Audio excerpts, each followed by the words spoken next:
Oh, hey guys. So today I'm going to be showcasing my project prototype, Punch Buddy.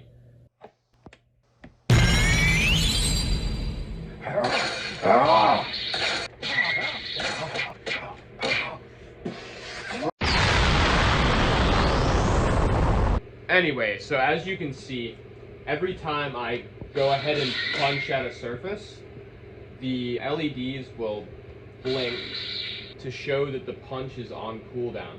When it's on cooldown, it will not trigger a punch again if you punch. Basically what that does is it will stop you from like spamming really fast. And also I have in place a system that will not allow a punch to be triggered unless the user has already pulled back, so that you can't just like hold the fist there and it keeps spamming punches.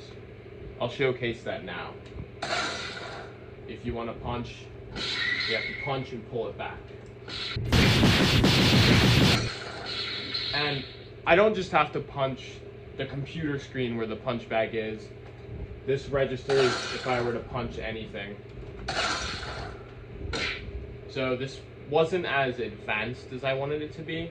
I was actually originally going to make like a 1-inch punch system where it would calculate when you're readied up, and then you'd punch and it would like time the punch and give you different like ratings of damage based on how fast your punch was.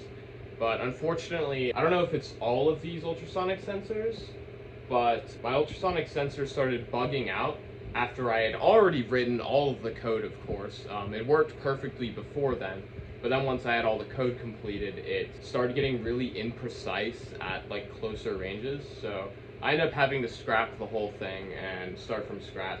I think it's still pretty cool though. I'm overall pretty satisfied. Expect the Gauntlets of Cheese to go on sale next month. Thanks for watching, guys.